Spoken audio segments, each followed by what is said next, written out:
The air in the crawlspace was a toxic cocktail of mold decay and the stale ghost of unbathed fear.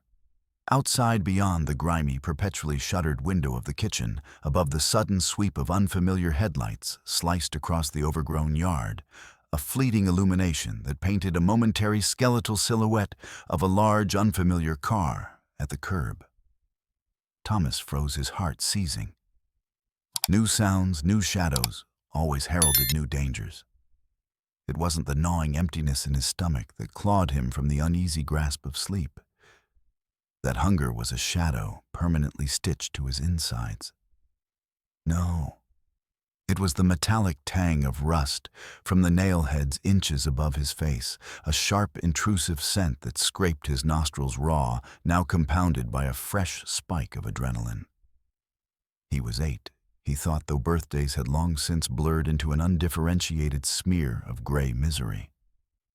Time, like hope, was a luxury he couldn't afford. A sudden sound from the kitchen directly overhead jolted him fully awake, sharp and brittle, as breaking glass, the telephone receiver slammed down with brutal finality. An unnerving silence followed, pregnant with menace. Then a low guttural sound he recognized with a cold spike of dread. Lorraine beginning to curse. It started as a hiss, a drawn-out exhalation of pure, venomous fury, before blossoming into a string of vile epithets he'd long ago learned were precursors to pain. Trouble, he knew, wasn't just brewing. It was about to boil over, perhaps worse than ever before, if those headlights meant what his gut screamed they meant. Her footsteps heavier than usual, a telltale sign of rage fueling her movements, thudded across the kitchen floor, each impact a tiny earthquake in his subterranean world. They hammered towards the staircase, then down. A tremor ran through the floorboards beneath him just before the small, warped door to his prison was kicked open. The violence of it sent a shower of dust and grime raining down, stinging his eyes. "Out, get out now!" Her voice, usually flat and grating, was a raw slash of sound, jagged and dangerous. He scrambled, his limbs stiff from disuse, clumsy with a sudden demand for speed. His muscles screamed in protest, joints crackling like dry twigs. Blinking against the abrupt, weak light filtering into the hallway from a grimy window, he saw her. Lorraine stood silhouetted against the faint illumination, her usual sullen apathy replaced by something terrifyingly new. A chilling, predatory gleam in her usually flat, lifeless eyes. Her face was a contorted mask of unadulterated rage. Before he could fully straighten, before he could even attempt the forced, placid smile demanded of him, she backhanded him. Not for any specific infraction, not for spilled milk or an accidental noise, but seemingly for the fundamental offense of his very existence. The blow was swift, vicious, catching him square across the cheek. Pain exploded behind his eyes, and he staggered, his small body thrown off balance. The hallway wall met his shoulder with a sickening thud that reverberated through his bones, stealing his breath. He tasted blood, coppery and familiar. "You're worthless, Father." She spat each word, dripping with contempt, her breath reeking of stale cigarettes and something cloyingly sweet that turned his stomach. Finally did the world a goddamned favor. Drank himself into a ditch somewhere up in Michigan, dead as a doornail. She threw her head back and laughed, a harsh, guttural sound like rocks grinding together in a cement mixer. No will, no insurance, just a pile of debts and you. She jabbed a nicotine-stained finger towards him, her eyes burning with a terrifying mix of malice and something akin to triumph. And not a moment too soon, judging by some new developments. The words, "Dead father gone," registered distantly like echoes from a faraway room. But the immediate, overwhelming terror of her unhinged rage, this new feral intensity, eclipsed any nascent grief or understanding. This was different. This was worse. Her anger had always been a simmering pot, occasionally bubbling over into casual cruelty. This was a volcanic eruption, and he was directly in the path of the lava. A premonition, cold and sharp, pierced through his fear. Walter's death hadn't just removed a buffer. It had unshackled a monster, perhaps unleashed by whatever presence had caused those headlights to appear moments before. He didn't remember much from before Lorraine. His earliest years were a watercolor painting left out in a deluge, the vibrant colors of his mother's presence bleeding into an indistinguishable mess at the edges. Yet miraculously stubbornly, the center held his mother's laugh. Miriam, her laughter like wind chimes in a gentle summer breeze, or the playful melody of an Ella Fitzgerald scat, had once filled their small sun-dappled house. He recalled the scent of lemon polish and baking bread, the way she'd hum low in her throat, while patiently brushing his tangled hair, her touch a feather-light caress. Her kiss on the crown of his head each night had been a benediction, a shield against the world. "My little sunbeam," she'd whisper. A car accident, they'd told him the words, clinical and cold. Instant.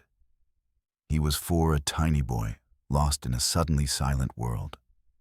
His father, Walter, hadn't cried, not in front of him anyway. Walter, a traveling salesman who always smelled faintly of strong shaving cream, stale coffee, and the lingering scent of hotel soap, was more of a shape in the room, a transient presence, than a soulmate or protector. He drifted in and out of Thomas's life, his briefcase a permanent fixture by the door. He never raised his voice, never laid a hand on Thomas, but crucially, he also never truly saw. He never saw the bruises that blossomed like ugly flowers on Thomas's pale skin, strategically hidden beneath long sleeves.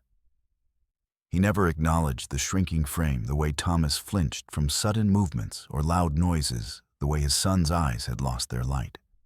Walter knew Thomas pieced together, in the quiet desperation of later years, some deeply buried part of him, must have understood the coiled tightness of Lorraine's smiles, when guests were present, the unnatural depth of Thomas's prolonged silences. But knowing and doing were vast, unbridgeable oceans apart, and Walter, it seemed, had always chosen to sail away. His business trips grew longer, his calls less frequent, his presence fading like an old photograph, until only the stark, brutal news of his death remained. With Walter truly, irrevocably gone, the last tenuous thread of Lorraine's self-restraint, if it had ever truly existed, snapped. The dark, damp cupboard beneath the stairs, once a place of frequent but temporary punishment, became his permanent residence.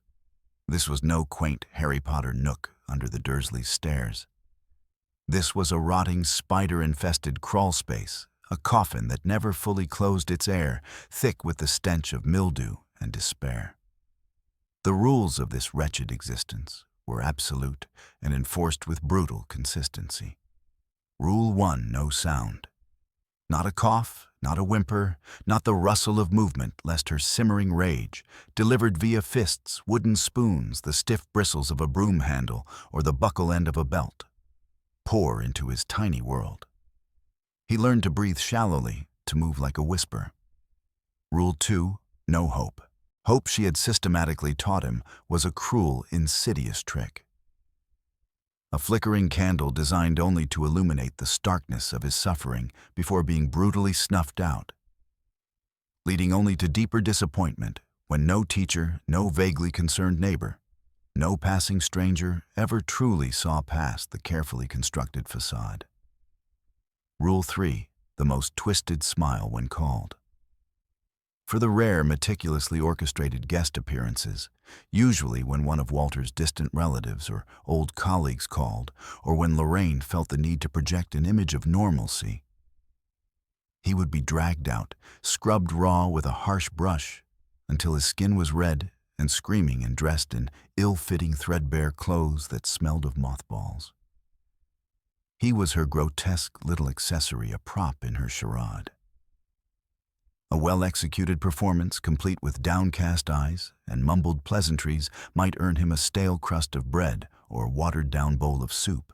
A misstep, a flicker of his true misery in his eyes, a sentence uttered too slowly, would earn him a swift, silent beating later a reminder of his place. They'd murmur, these oblivious visitors. Such a polite, quiet boy. No one ever asked why he flinched when a hand was raised too quickly, or why his eyes held the haunted look of a cornered animal. She called him it. That thing, you little mistake, her voice a constant drip of acid on his fragile sense of self. Hunger became an omnipresent echo in his bones, a dull throbbing ache that paradoxically sharpened some senses while dulling others. It blunted the sharper edges of fear, making beatings almost a secondary concern to the desperate need for sustenance.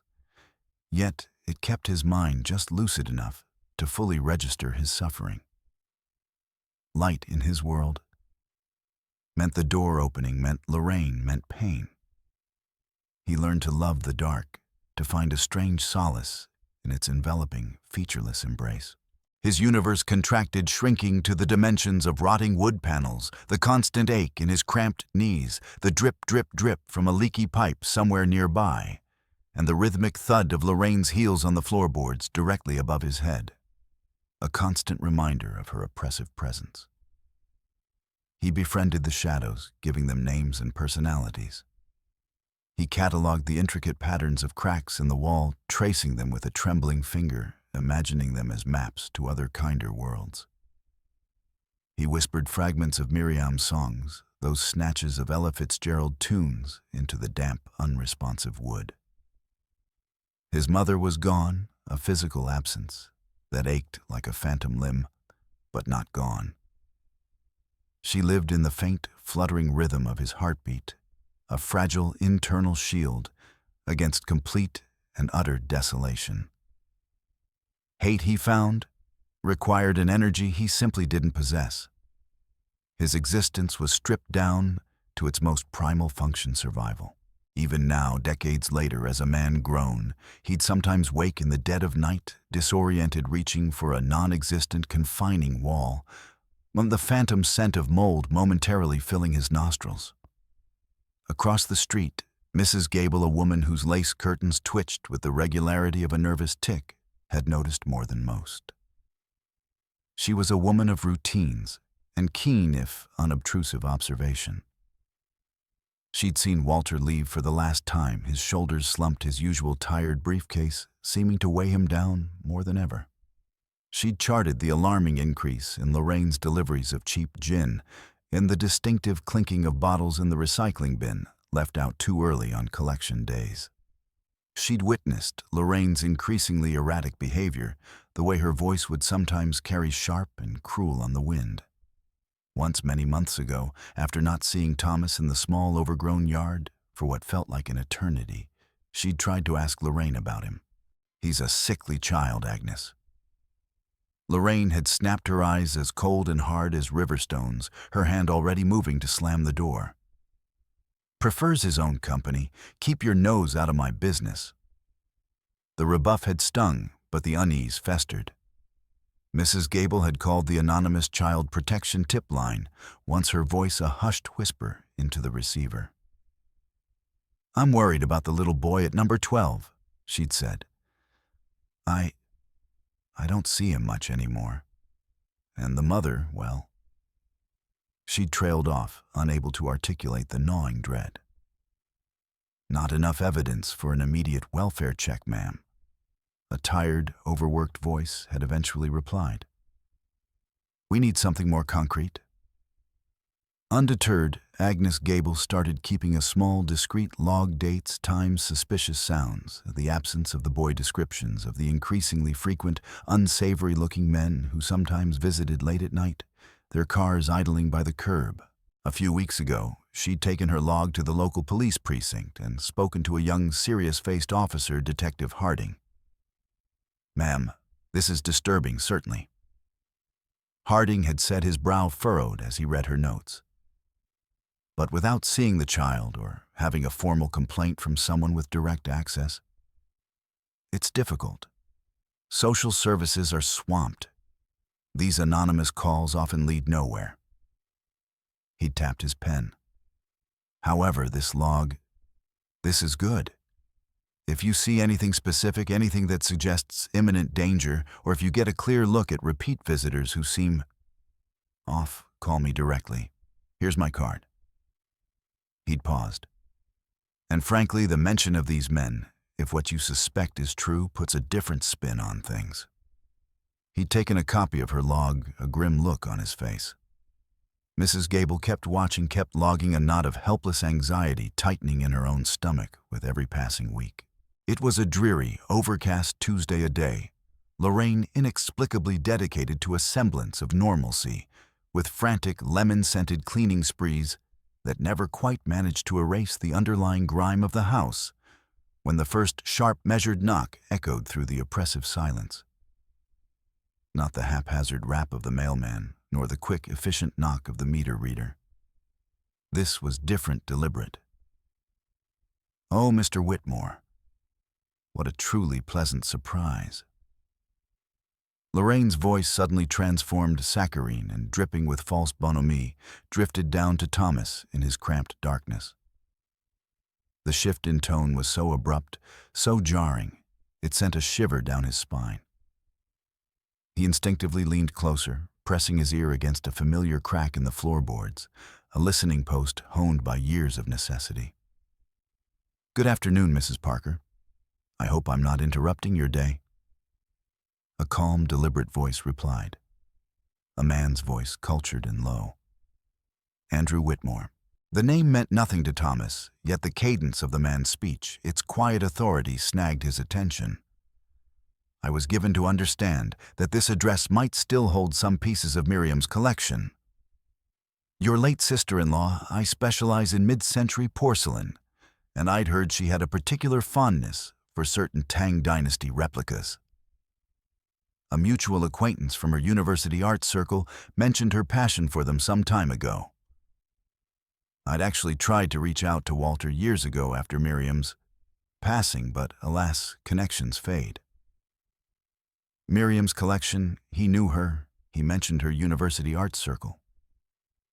The thought was a tiny, almost painful spark in the suffocating darkness of Thomas's existence. A flicker of something he hadn't dared to feel in years. Lorraine's laugh was too loud, too brittle a discordant sound. "My late sister-in-law, Miriam, yes, bless her soul. Walter, bless him too, kept a few of her knickknacks. For sentimental reasons, you understand? Though mostly just dust catchers now, I'm afraid. Please do come in. Mind the clutter, I was just in the middle of a good sort out." He heard the creak of the front door opening wider, and then two distinct sets of shoes crossing the worn hardwood floor of the hallway, moving towards the living room. The man's footsteps were measured, unhurried. Lorraine's were quick, almost agitated. The man began to ask specific questions about glaze techniques, discernible age-makers' markings, even mentioning specific potters Miriam had admired. Lorraine fumbled for answers, her voice betraying her ignorance with every hesitant syllable. Then, in his shadowy prison, Thomas instinctively reaching for the dented tin cup, Lorraine, sometimes in a rare moment of forgetful negligence, remembered to fill with a meager portion of water, knocked it over. It clattered against the wooden wall of his confinement, with a sound that seemed, in the sudden quiet, as loud as a thunderclap. Silence. Absolute, profound silence from above. Thomas held his breath, his heart hammering against his ribs like a trapped bird. "Is someone else here, Mrs. Parker?" Mr. Whitmore's voice, still gentle but now laced with a distinct note of curiosity, perhaps even a hint of suspicion. "Oh, no, heavens, no." Lorraine chirped, her voice a little too high-pitched, a little too fast. "Just the old plumbing, you know how these old houses are. Always groaning and creaking. Probably just settling." But Thomas heard the subtle shift in weight on the floorboards above. His footsteps. The man's footsteps. Not retreating, but approaching. Coming towards the stairs towards him. Thomas shrank back, pressing himself against the damp, cold wall of the cupboard, trying to make himself impossibly small and visible. The cupboard door, its single rusted hinge groaning in protest, as it always did, swung open a few inches. A sliver of weak gray light spilled into his oppressive darkness, blinding him momentarily. And through that narrow aperture, their eyes met. Thomas' knees drawn tightly to his chest, wearing a torn, grimy shirt several sizes too small, his dark hair matted and unkempt, his face smudged with dirt and pale from malnourishment. The man, tall with a kind, intelligent face, distinguished silver, streaking his dark hair at the temples, his eyes the color of warm peat, holding first a polite, mild confusion, then a dawning, horrified realization. Then something deeper, something Thomas couldn't immediately name. But in that instant, he knew. He saw me. Not it. Not that thing. A boy. Hope, fierce, unexpected, and exquisitely painful after so long an absence, surged through Thomas with the force of a physical blow. It was so potent, so overwhelming, it almost choked him. He sees me. He knows. You don't belong here. I'm taking you home. The unspoken words seemed to hang in the air between them. But Lorraine, sensing the shift, the dangerous intimacy of that shared gaze, moved with the sudden frantic speed of a cornered animal. Oh, Mr. Whitmore, you found the old storage closet. Silly me, I should have warned you. It's a bit of a mess. That's just Thomas, Walter's boy, my late husband's son from his first marriage. Her voice was tight, strained, a desperate attempt at normalcy. Poor thing. Not all there, you know. Suffers from, well, the doctor said he might never talk right. Prefers the dark, the quiet. It's a comfort to him in his own way. The man's gaze slowly shifted from Thomas's haunted eyes to Lorraine's overtly strained, falsely compassionate face, then back to Thomas. The warmth in his eyes, the flicker of incipient rescue, didn't entirely vanish, but something harder. A deep, profound sorrow settled there, overlaying the initial shock. He slowly straightened his beautifully tailored coat, a flicker of an unreadable emotion crossing his features. I see, he said quietly, his voice now carefully neutral. Perhaps another time. I think I've seen enough for today.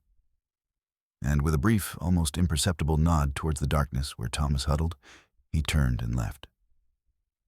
The sound of the front door closing gently this time echoed through the house. The silence that followed was the loudest, most deafening Thomas had ever heard. It pressed in on him, suffocating, filled with the ghosts of shattered hope. Then Lorraine turned on him, her face a mask of incandescent fury. You little rat. You interfering little shit. You just cost me a potential deal, you little freak. The sharp-pointed heel of her shoe found his ribs again and again. That night, there was no food, not even the customary crust. No water. He lay in the dark, curled into a tight ball, bleeding sluggishly from a cut on his lip into his rags, and he didn't cry. He had been seen, and then just as quickly unseen. Dismissed. The light had been extinguished more cruelly than ever before. A week later, almost to the hour, 3 soft, polite knocks at the door again. Thomas, his heart lurching with a toxic mix of dread and a treacherous tiny ember of something else, recognized the pattern. Mr. Whitmore. Lorraine said, her voice strained, laced with suspicion this time. Back again so soon? Good afternoon, Mrs. Parker. Forgive the intrusion, I was just in the neighborhood. The familiar, calm voice replied. I was thinking about that charming blue and white vase you showed me, the one tucked away on the sideboard. I believe I might have missed a maker's mark. My memory isn't what it used to be, I fear. His voice calm, measured, familiar. He entered his footsteps, unhurried, precise. He walked past the cupboard. Thomas felt it, a fractional pause, a barely perceptible shift in the man's weight on the floorboards directly overhead. A silent acknowledgement Thomas felt through the wood itself. Then he moved on towards the living room. The conversation about antiques resumed, but it felt different this time. Perfunctory. Later that afternoon, long after Mr. Whitmore had departed behind a loose floorboard in his crawl space that Thomas had discovered months ago. A small secret cache where he kept a smooth gray stone and a feather he'd once found. There was something new. A small, slim book, The Velveteen Rabbit. Tucked inside the front cover, written in neat, elegant handwriting on a small, crisp card, were the words, "I thought you might like this. For Miriam's son, A. Not Andrew. Arthur." The name, simple and unassuming, pierced through a clouded fragment of memory. Andrew would much later share a name heavy with unspoken grief, a name belonging to a lost, beloved son. The man Andrew kept coming, almost weekly. His visits were brief, his excuses for returning always plausible. A misremembered detail about a figurine, a question about a tarnished silver locket. He'd glimpsed a locket Thomas dimly remembered Miriam wearing. Lorraine, her greed warring with her suspicion, usually allowed him entry. The prospect of selling off Miriam's worthless trinkets for even a small sum was too tempting for her to resist, and Mr. Whitmore, with his quiet manners and seemingly genuine interest, appeared to be a potentially lucrative, if eccentric, mark. After each visit, something small would appear in Thomas's secret hiding place. A carefully folded clean face towel, a small packet of crackers still crisp, a pair of thick, warm socks, once 2 perfectly boiled eggs, still faintly warm. Never enough to constitute a full meal, never anything too overtly suspicious that might alarm Lorraine, but enough to offer a sliver of comfort, a tiny beacon in the overwhelming darkness. One day, instead of food or clothing, it was a small folded piece of paper. Thomas unfolded it carefully with trembling fingers. It was a sketch drawn with remarkable skill in charcoal. A thin, fragile-looking boy sat beneath a sunlit window, a book open in his lap, his face tilted upwards, bathed in light. He looked peaceful. On the back, in the same neat hand, were a few carefully printed words. "If you ever need help, real help, put this paper by the front window, behind the blue vase on the sill. I will see it." No signature, just a choice. Hope, a dangerous, seductive ember, began to glow fitfully within him again. Could he trust it? After the crushing disappointment of that first sighting, it felt like an agonizing risk. What if it was a trap, some cruel new game devised by Lorraine? He hid the paper deep within his cache, beneath the stone, and the feather his heart a maelstrom of conflicting emotions. The official news of Walter's death, when it finally arrived, not via Lorraine's vitriol, but through a formal, impersonal letter from a law firm Thomas only glimpsed, seemed to extinguish what little restraint Lorraine had possessed. Her veneer of grudging tolerance, thin as it had been shattered completely. The already meager rations of food dwindled further, then stopped. Starvation became an absolute, unyielding torment. Days blurred into a hazy, pain-filled miasma of cold hunger and a deepening, suffocating despair. He grew weaker, his thoughts becoming sluggish, his world shrinking to the immediate, agonizing sensations of his own body. Then the strangers began to arrive, the men Mrs. Gable had noted. Men mostly. Men with hard, unblinking eyes and soft, sibilant voices. Men who smelled of stale cigarettes, cheap cologne, and something else, something indefinably dangerous, that made the hairs on Thomas's arms stand on end. He recognized the car type of one, a large, dark sedan from the headlights that had sliced through the darkness the night his father was declared dead. He's quiet, this one. Doesn't talk much, does he? Good. He heard Lorraine telling one of them, a portly man with a wet, rasping cough, whom Thomas mentally dubbed Silas. Her voice was sickeningly conspiratorial. And no one official checks in anymore. Hasn't for years. The man laughed, a low, guttural sound that seemed to vibrate through the floorboards. Been looking for one like this. Discreet. What about that Whitmore fellow, the antique botherer? He asked questions. Him. Lorraine snorted. He's a harmless old fool sniffing after trinkets. Thinks he's going to get rich off my dead sister-in-law's junk. He won't be a problem. How much for the mute? Another leaner man with slicked-back hair and eyes that seemed to strip Thomas bare even through the floorboards asked a few days later.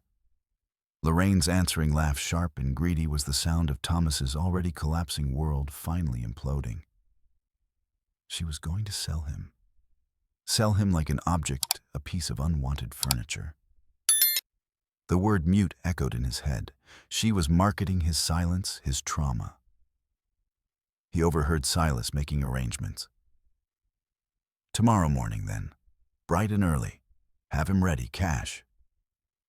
Fear, stark, visceral, and utterly new in its intensity, clawed at him. Not the familiar fear of beatings, not the gnawing fear of starvation, but the terrifying, unimaginable fear of annihilation, of being handed over to these monstrous men, of disappearing into a darkness far more profound than his cupboard. He thought of the stories he'd overheard, hushed whispers in the schoolyard, from before, tales of children who vanished. He remembered the paper. The sketch. Arthur's book, Arthur's sketch. Mr. Andrew.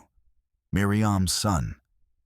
He weighted his heart, a frantic drum against his ribs, until Lorraine, fueled by an entire bottle of gin, consumed throughout the afternoon, finally passed out on the sagging couch in the living room, a grotesque parody of sleep, her snores loud and rattling.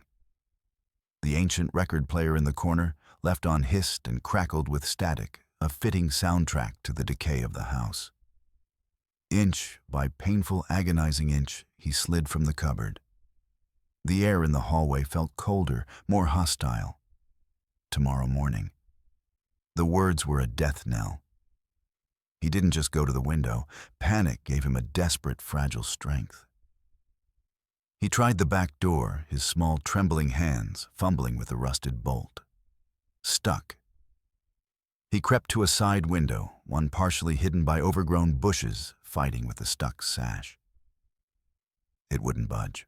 Every creak of the old house, every settling groan of the ancient timbers sounded like Silas returning, like Lorraine stirring.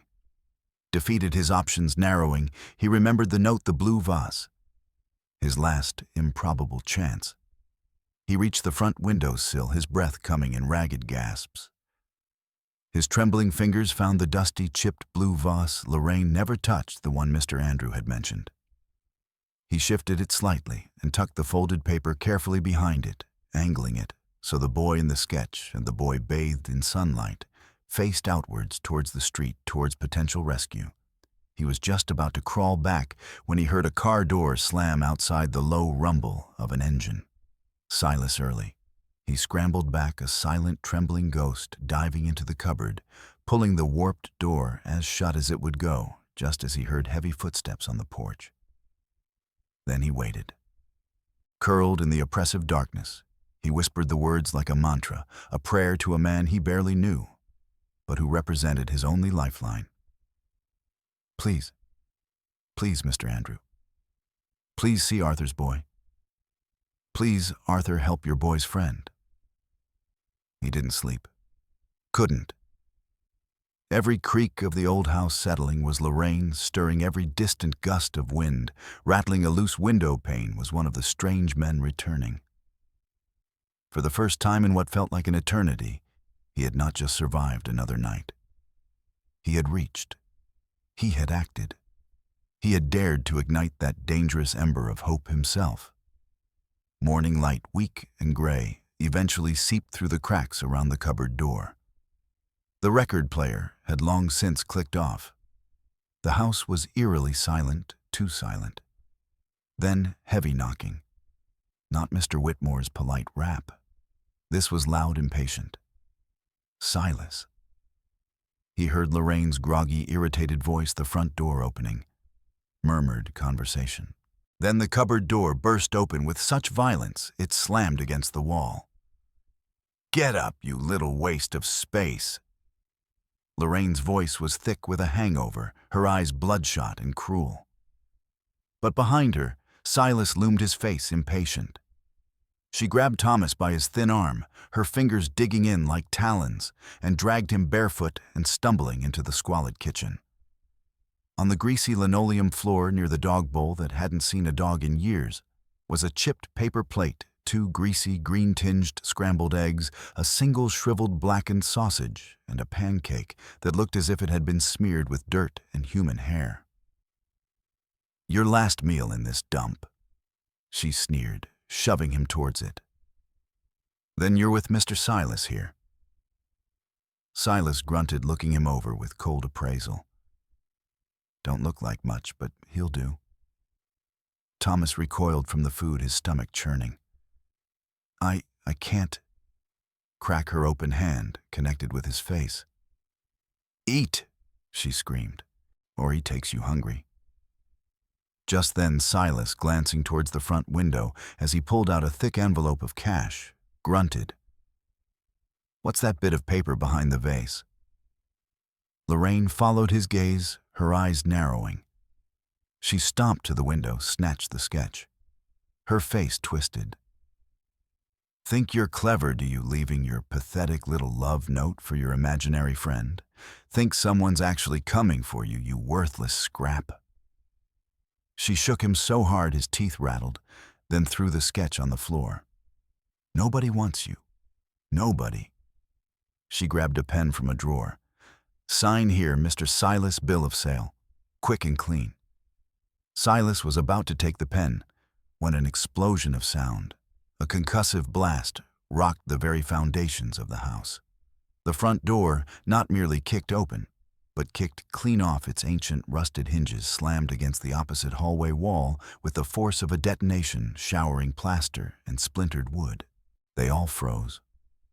Thomas mid-whimper, Lorraine pen poised Silas, reaching for Thomas's arm. Heavy, purposeful, fast footsteps pounded down the short hallway. A voice low, steady, yet vibrating with a deeply suppressed, controlled fury sliced through the stunned, sudden silence of the kitchen. Each word was enunciated with chilling precision: step away from him now. Andrew Whitmore filled the kitchen doorway. This was not the calm, polite antique collector. This was a storm given human form. His impeccably tailored coat seeming to flare around him like a thundercloud. His face a mask of grim determination, his kind eyes, now finding Thomas on the floor, blazed with a righteous protective fire that made Silas instinctively step back, and Lorraine physically recoil, her grip on the pen slackening. Enough. The single word was a shockwave, sharp and absolute, resonating with an authority that brooked no argument. Behind him, figures materialized, 2 uniformed police officers, their expressions stern, their presence radiating calm competence. Flanking them was Detective Harding, his gaze hard on Silas and Lorraine. And a woman with tired but kind eyes and a laminated CPS Child Protective Services badge clipped to her sensible jacket. Janice Thomas would later learn her name. You can't just barge in here like this," Lorraine shrieked, scrambling to her feet, trying to regain some semblance of control, her voice shrill with a mixture of outrage and burgeoning panic. "This is my house. I'll call the police." Silas began to edge towards the back door. "Stay where you are, pal." Harding barked at Silas, his hand resting near his sidearm. "We've been watching you. And you—" He turned to Lorraine. "The police are already here, thanks to Mr. Whitmore and Mrs. Gable across the street, who saw Thomas's signal and has provided a very compelling witness statement, complete with a log of your visitors, including Mr. Silas here." Mrs. Gable stood on her porch, wringing her hands, but with a determined look on her face. Janice, the CPS worker, stepped forward, her voice firm but calm, a counterpoint to Andrew's controlled fury. "Ma'am Lorraine Parker, we have an emergency removal order for Thomas." This order is based on subpoenaed medical records relating to previous reports and Mr. Whitmore's recent sworn affidavit detailing his observations.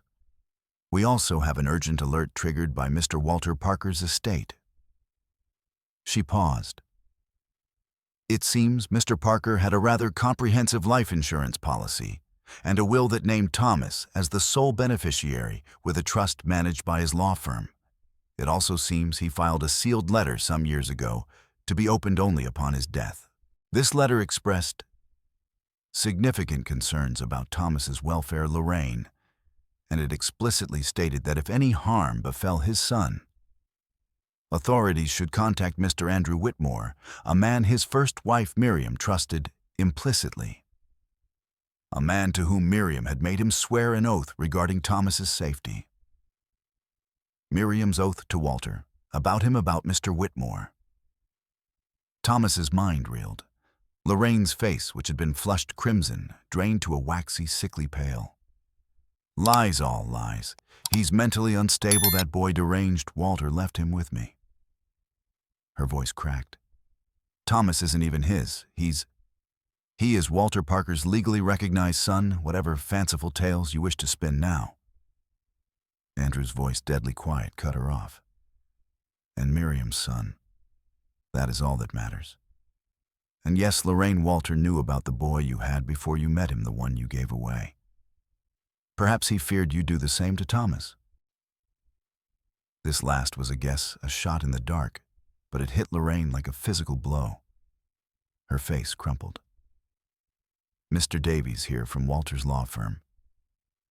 Andrew gestured subtly to a tall man in a neat suit who had stepped forward with a briefcase. Has all the necessary paperwork, including the original adoption papers confirming Walter as Thomas's legal father. Lorraine, seeing the net closing, let out a guttural sob and lunged not at Thomas, but towards the back door, a desperate cornered animal. One officer intercepted her with swift ease.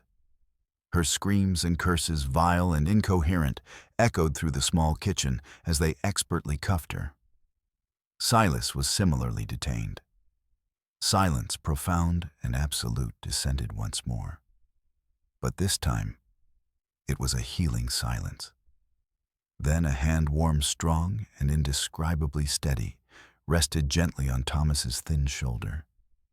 Andrew knelt slowly, carefully. The fury in his eyes was gone, replaced by an almost unbearable gentleness, a deep well of compassion. "I've got you, Thomas," he said, his voice soft. "It's over. You're safe. Miriam made me promise years ago if anything ever happened to her, I'd look out for her little sunbeam. I failed to keep proper track. But I found you now." He lifted the boy, not like a burden, but like something infinitely precious. Thomas, limp with exhaustion and shock, buried his face in Andrew's shoulder, the clean scent of wool and subtle cologne a balm. Janice gently wrapped Thomas in a soft, clean blanket. "You're safe now, sweet boy," she whispered, her kind eyes shimmering. "You're not going back there. Ever." Dr. Lynn, her therapist, would later say, "Feelings are like visitors, Thomas.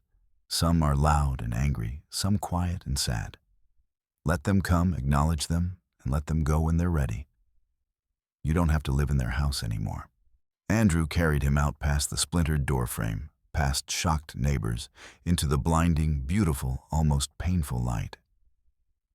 Mrs. Gable rushed forward, tears in her eyes.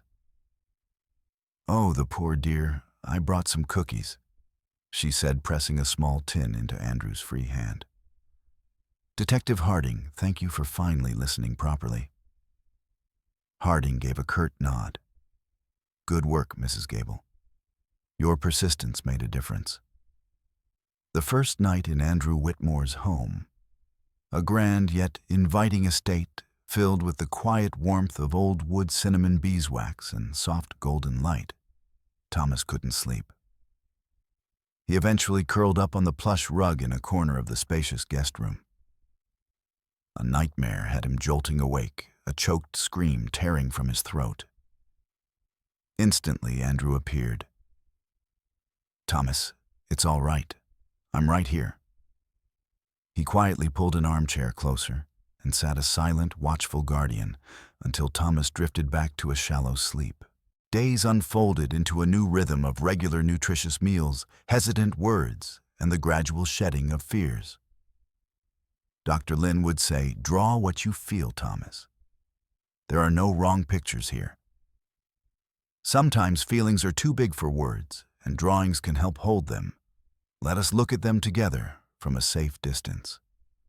His first drawings were claustrophobic boxes, dark shadows, jagged lines. Then slowly cracks of light. Then Andrew's eyes. Mr. Byron, the gentle elderly tutor, was equally patient. "Knowledge is a light, Thomas," he'd say, reading from The Lion, the Witch, and The Wardrobe. "It chases away the shadows of ignorance and fear. You're not behind. You've just been waiting for the world to catch up to your readiness to learn." One crisp October afternoon, Andrew shared more. "Miriam, she was incandescent, Thomas. We were at university together. She always said you were her little sunbeam. When she knew she was ill, not the car accident, Thomas, that was a fiction Walter spun later, perhaps to protect you, perhaps himself, she was dying from a very aggressive form of cancer. She made me promise, and made Walter promise too, that I'd be a lifeline for you if Walter faltered or if his new wife proved unkind. I tried to keep tabs, but Walter became elusive. When I saw his estate sale notice mentioning Miriam's collection, her name, that promise dormant for so long roared back to life. It was for Arthur, my own son, I lost, and for Miriam." He picked up the velveteen rabbit. "The A was for Arthur, and for Andrew, your friend. When I saw you, it was like Miriam herself guided me. She knew. She always knew how to look after her sunbeam." The court date was a blur. Lorraine, in a drab jumpsuit, looked shrunken, her venom muted. When the judge asked Thomas if he wished to speak, he stood straighter. "She can't take away another day of my future," he said, his voice clear. "She has already taken too much of my past." Guilty, a significant prison term. Walter's estate, surprisingly solvent once Lorraine's debts were uncoupled, went into trust for Thomas. Andrew formally adopted him. Thomas became Dr. Thomas Whitmore, a pediatric trauma specialist. He founded the Arthur and Miriam Light Foundation, a haven for children escaping shadows. It honored Arthur's lost spark and Miriam's enduring love, the lights that guided Andrew. 30 years later, Andrew passed peacefully, Thomas holding his hand. "Miriam would be so incredibly proud of the man you've become." "Thomas," Andrew whispered, his breath faint. "And Arthur, he would have loved having a brother like you. My clever, kind boys. You saved me, Dad," Thomas said, tears streaming down his face. "You gave me a life." Andrew smiled, a gentle, loving expression. "You saved me too, son. You gave purpose to an old man's grief and helped me keep a sacred promise. You were always her sunbeam, Thomas. Always." The circle was complete. Healing was a road, sometimes rough. Nights still brought phantom walls, but he no longer feared the dark. He used it as a compass. Above his desk hung Andrew's sketch of the boy bathed in window light, a book open, face tilted towards hope. A testament to a whispered plea, a courageous reach, and a good man driven by love and a promise, who had been truly looking, and in finding Thomas, had found a piece of himself.